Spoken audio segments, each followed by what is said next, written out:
This is a great year at wide receiver. The 2025 class is deep and talented, which means there's a whole lot of quality pass catchers to go around. In this video, I got Chad Simmons and Steve Wiltfong here with me to go behind the scenes of some of these top tier recruitments. But first, remember to jump on board and hit subscribe to the On3 Recruits channel. All recruiting, all the time. Hit subscribe for me, please. All right, guys. Let's start at the top here, and we're going to start with Decoran Moore. Yes, he's committed to LSU, but he's from Duncanville, Texas, and he's our #1 wide receiver in the country. He's been committed since August. Is there any teams that you guys see out there that could maybe knock Decoran Moore off this commitment from LSU? Absolutely. There's several programs still in play for Decoran Moore. The Oregon Ducks are firmly in this one. So are the Texas Longhorns. And then you have Ohio State. He was recently in Columbus visiting the Buckeyes. Ohio State, always one of the front runners when they are courting a top receiver target. He enjoyed watching them practice, enjoyed being around Coach Hartline in the team, and I think that the Buckeyes will be one to watch moving forward as well. But Oregon and Texas are the ones that have been long-standing foes for LSU. Yeah, I think, he's kind of backed off the interviews a little bit, Decoran, but I was told by someone close to him that the Ohio State visit checked every box. Sat in on team meetings, met with Hartline, Ryan Day, watched the team practice, went about as good as it could have gone. He'll be back and wants to get back as soon as he can to Columbus. But you mentioned Oregon. I'm looking at more at Texas, man. The in-state school, Chris Jackson, Steve Sarkisian, the offense, their production, probably putting 3 receivers early draft in the NFL this year coming up. And they've made him a priority to keep him at home. Obviously, LSU committed now. They're the team to beat. But a lot of work has to be done to keep him in this class. All right, wide receiver Lockett. He's the #2 ranked wide receiver in America, #12 overall. We're going to stay in the state of Texas for him. Now, it looks like if you look at the recruiting prediction machine, it looks like Texas and USC at the top, but I know there's a lot of programs gunning for Lockett. How do you see this one playing out right now? Well, similar to Decoran Moore, a recent visit to Ohio State was a game changer for him. I think just the family feel of the program. He felt very comfortable in Columbus, and talking to his dad, just a place where he feels he can get mentored, not just as a player, but as a person.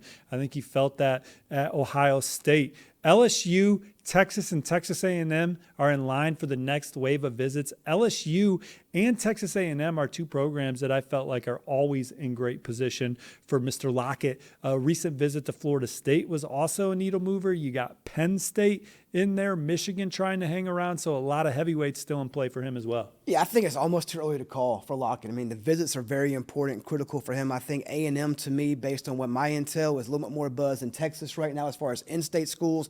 Then you have out-of-state like Penn State, Michigan, Florida State, and like Steve said, Ohio State. All right, let's move to the state of Mississippi. We find the talented wide receiver Caleb Cunningham. He's out of Ackerman, Mississippi. #3 ranked wide receiver in America. Chad, you and I talked about this a couple weeks ago. You thought Mississippi State was the team to beat, but then he went out and took a bunch of visits. So where do you see things shaking out right now? Let me just stop you right there. That's like more like a month and a half ago I said Mississippi State, but if I'm a coach, I want the last visit. He's a guy that is very influential on visits. I mean, he was at Mississippi State in January, came out and made it public. They were his top school. He told me off the record in February, they are his top school. Then he goes in March. Ole Miss, love it. Alabama, love it. LSU, love it. Everywhere he goes, he comes off that campus feeling very good. He'll be at Tennessee this week. He's going back to Florida. For me, pretty early. He wants to ride this thing to the end.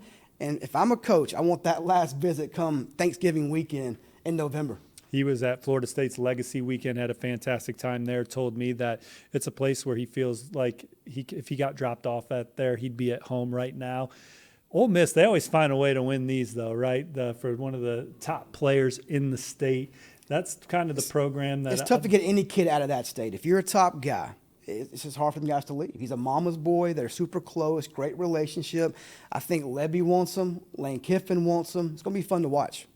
All right, from one fun recruitment to another, let's talk wide receiver Jamie French, a one-time Alabama commitment, reopened things when Nick Saban retired. He's out of Jacksonville, Florida. He's our #4 ranked wide receiver, and Ohio State leads on the RPM, but you got Tennessee, you got Miami, you got FSU all involved. I mean, this one's kind of wide open since his decommitment from Alabama.